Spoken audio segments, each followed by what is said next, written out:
नमस्कार. स्वामीप्रसाद किचनमध्ये आपलं मनःपूर्वक स्वागत आहे. आज आपण आंब्याच्या रसातील खुसखुशीत पुरी कशी बनवायची ते आपण या रेसिपीमध्ये बघणार आहोत.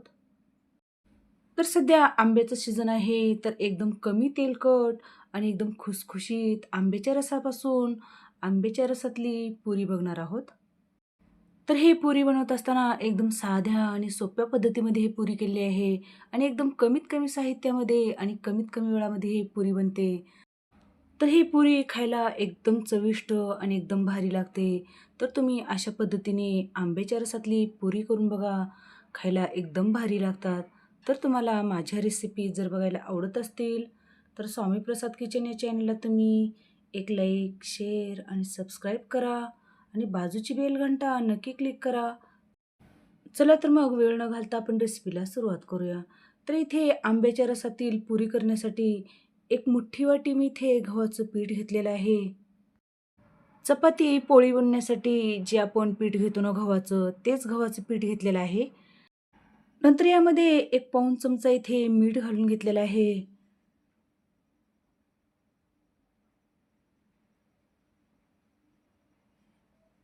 आणि एक 4 ते 5 चमचे इथे बारीक रवा घातलेला आहे. रवा घातल्यामुळे पुरी आपली एकदम खुसखुशीत आणि कुरकुरीत होते. तर हे सगळे जिन्नस घालून आपण छान या पिठामध्ये मिक्स करून घ्यायचं आहे. म्हणजे हे सगळे सुके जिन्नस एकदम व्यवस्थित छान मिक्स होतात म्हणून अशा पद्धतीने आपल्याला हाताने छान मिक्स करून घ्यायचं आहे. आणि यामध्ये आपल्याला 1-2 चमचे तूप घालून घ्यायचं आहे. तर या ठिकाणी तूप घालण्याच्या ऐवजी तुम्ही या ठिकाणी थोडंसं तेल गरम करून घातलात तरी पण चालेल. तूप घातल्यामुळे पुरी खुसखुशीत आणि एकदम कुरकुरीत होण्यास मदत होते म्हणून या ठिकाणी तूप पण या पिठामध्ये घालून घ्यायचं आहे.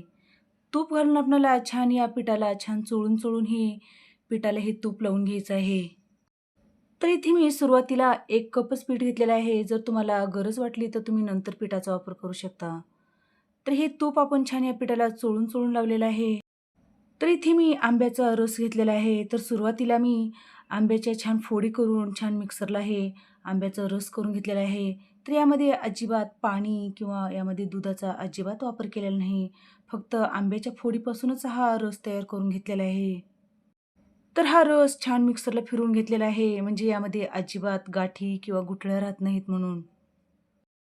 कारण यामध्ये आपल्याला नंतर पीठ भिजवून घ्यायचं आहे. तर या रसामध्ये आपल्याला 1 चमचा पिठी साखर घालून घ्यायचा आहे. कारण माझा आंबा हा खूप गोड होता म्हणून मी इथे 1च चमचा पिठी साखर घालून घेतलेला आहे. साखर घालून छान मिक्स करून घ्यायचं आहे. तर तुमचा आंबा कितपत गोड आहे, त्याप्रमाणे आपल्याला यामध्ये साखर घालून घ्यायचं आहे. तर हा आंबा भरपूर प्रमाणात गोड होता म्हणून मी इथे 1च चमचा पिठी साखर घालून घेतलेला आहे. पिठी साखर घालून छान या रसामध्ये एकजीव करून घ्यायचा आहे किंवा मिक्स करून घ्यायचं आहे. तर इथे साखर छान मिक्स करून घेतलेलं आहे. तर आपण जे गव्हाचं पीठ घेतलेलं आहे, त्या गव्हाच्या पिठामध्ये आपल्याला एक अर्धी वाटी आंब्याचा रस घालून घ्यायचा आहे आणि छान मिक्स करून घ्यायचं आहे. तर हे गव्हाचं पीठ आपल्याला पूर्णपणे या आंब्याच्या रसामध्येच मळायचं आहे. तर बघू शकता आपण इथे अर्धी वाटी आंब्याचा रस घालून घेतला होता. थोडंसं कमी वाटत आहे म्हणून मी इथे जो आपण ठेवलेला रस आहे आंब्याचा, ते रस घालून घ्यायचा आहे आणि छान आपल्याला हे पीठ मिसळून छान मळून घ्यायचं आहे. तर हे पीठ मळत असताना आपल्याला आपण जे नॉर्मल पुरी भाजीसोबत जे पुरी बनवण्यासाठी घट्टसर पीठ मळतो, त्याच पद्धतीचं आपल्याला हे पीठ मळून घ्यायचं आहे. जर या ठिकाणी आंब्याचा रस जास्तीचा जर झाला, तर वरून तुम्ही या ठिकाणी गव्हाचं पीठ घालून याला छान घट्टसर मळून घेऊ शकता. तर बघू शकता अशा पद्धतीने आपण हे पीठ छान मळून घेतलेलं आहे. तर इथे आपलं मस्त पुरी बनवण्यासाठी एकदम मस्त आपलं इथे घट्टसर हे पीठ मळून घेतलेलं आहे.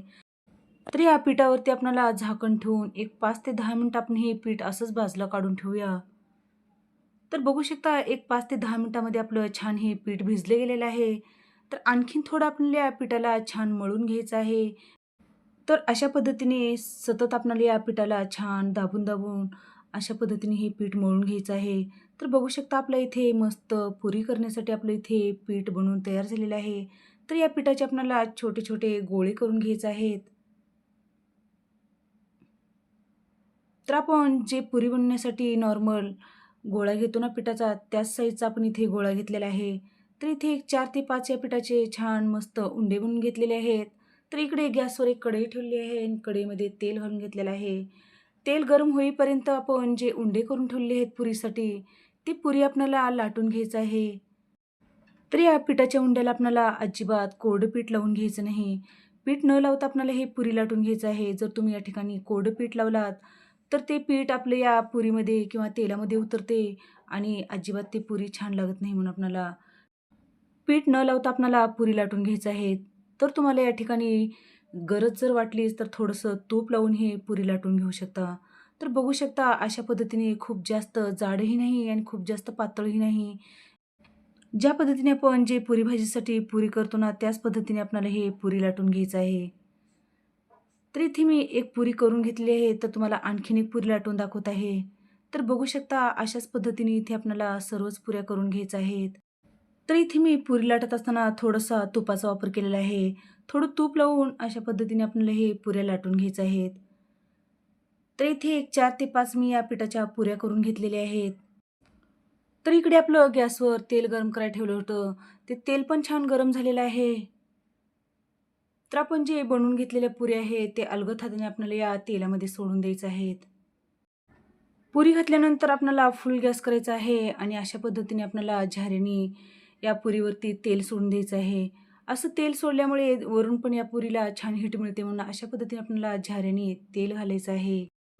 असं वरून तेल घातल्यामुळे पुरी एकदम टम्म फुगते. तर बघू शकता आपली इथे छान हे पुरी तळली गेलेली आहे. तर दोन्ही साईडने आपण अशा पद्धतीने झाऱ्याने तेल घालून घेतलेलं आहे आणि आलटी-पलटी करून आपल्याला हे पुरी छान कुरकुरीत आणि क्रिस्पी होईपर्यंत आपल्याला हे पुरी तळून घ्यायचं आहे. तर इथे आपली मस्त पुरी तळली गेलेली आहे. तर एका झाऱ्याने आपल्याला हे पुरी काढून घ्यायचं आहे. तर अशाच पद्धतीने आणखीन एक पुरी तळून घ्यायचं आहे. तर मी तेलामध्ये पुरी घालून घेतलेलं आहे आणि झारीने त्या पुरीवरती तेल घालून घेतलेलं आहे. तर इथे एक साइडनी छान पुरी तळली गेलेली आहे. तर हे पुरी पलटवून घेऊया. तर ही पुरी आपल्याला दुसऱ्या साइडनी पण पलटवून घ्यायचं आहे आणि दोन्ही साइडने आपल्याला छान कुरकुरीत आणि क्रिस्पी होईपर्यंत आपल्याला हे पुऱ्या तळून घ्यायच्या आहेत. तर बघू शकता आपली या पुरीला कलर किती सुंदर आलेला आहे आणि मस्त आपली इथे टम्म फुगलेली आपली इथे पुऱ्या बनवून तयार झालेल्या आहेत.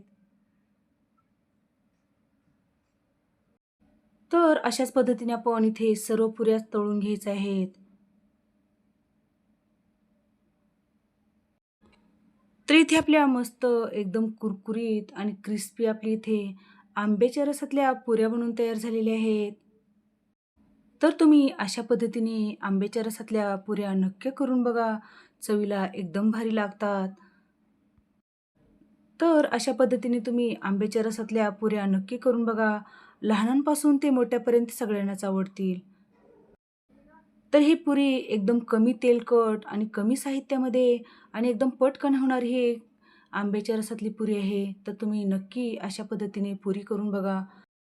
तर माझ्या चॅनलवरती मी आंब्याच्या रसातल्या भरपूर रेसिपी अपलोड केले आहेत. तर नक्की जाऊन चेक करा.